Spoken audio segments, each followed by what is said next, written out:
भैया ये ना मेरे स्टूडेंट है, क्योंकि मैं ना इसके बच्चे की माँ बनने वाली हूँ। ખરેખર મિત્રો હવે છે ને ઘોર કલયુગ આવી ગયો છે। તમે આ વિડીયોની આગળ એક વિડીયોની ક્લિપ જોઈ મિત્રો, એ વિડીયો તમે આખો જોશો ને, પૂરો વિડીયો જોશો ને, તો તમે પોતે એમ કહેશો કે ખરેખર આવા લોકોને રેલગાડીના જે પટ્ટા હોય ને એનામાં બાંધીને એને કૂટવાની જરૂર છે। હવે આ છોકરો છે ને મિત્રો, એની ઉંમર 15 વર્ષ છે અને આ છોકરી છે ને એની ઉંમર 35 વર્ષ છે। હવે આ છોકરો જે નિશાળમાં ભણવા જતો હતો ને એ નિશાળની આ છોકરી ટીચર છે।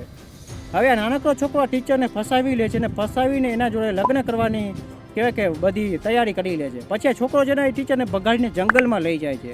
હવે જંગલમાં જઈને ઓલી ટીચર જોડે ફૂલ માળાઓને બધું મંગાવે છે ને લગ્ન કરવાની તૈયારી કરે છે। હવે મિત્રો તમે આ છોકરાની ને ટીચરની વાતો સાંભળશો ને તો તમારા હોશ ઉડી જશે ને વિડીયો જોવા જેવું છે, વિડીયો જોવાની મજા આવશે। તમે પોતે એમ કહેશો કે હવે ખરેખર ભગવાનને ધરતી ઉપર આવવાની જરૂર છે, કેમ કે આવા લલુડિયા હવે ભાઈ ટીચરોને ભગાઈને લઈ જાય છે। વિચાર કરો મિત્રો તમે આ વિડીયો તો હું તમને બતાવીશ, વિડીયો જોવા જેવું છે। અને એ વિડીયો જોવા પહેલાં પ્લીઝ વિડીયોને લાઇક, ચેનલને સબસ્ક્રાઈબ કરી દેજો જો તમને મારા વિડીયો ગમતા હોય તો। અને તમે આ વિડીયો જોઈને કોમેન્ટ અવશ્ય કરજો મિત્રો। તમે આ વિડીયો જુઓ। मैं इसके बच्चे की माँ बनने वाली हूँ और मैं सही से शादी करना चाहती हूँ। अब एक बहुत तो प्यार अंधा होता है, हमने जो करना था वो कर लिया। अब हमने शादी करना, इसलिए मैं यहाँ पे छुप के जंगल में रह रही हूँ। यहाँ पे हमें कोई देख नहीं पाएगा। पैसा और क्या, जब तो आया हूँ। तुम्हारे को किसने बुलाया शादी? तेरे घर वाले कुछ ना कह रहे? नहीं कहते, जब तो भाग के आ गए हम।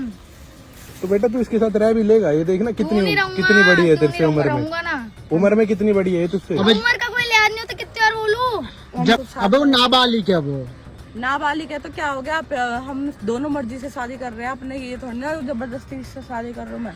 अबे तुमने तो उसको बहका लिया ना, बच्चा है वो, बहकाया तुमने उसको। बहकाया, बहलाया, फुसलाया तुमने उसको। मैंने उसे कोई बहलाया फुसलाया नहीं, हम दोनों शादी करना चाहते हैं आपस में। अच्छा चलो ठीक है भाई, जब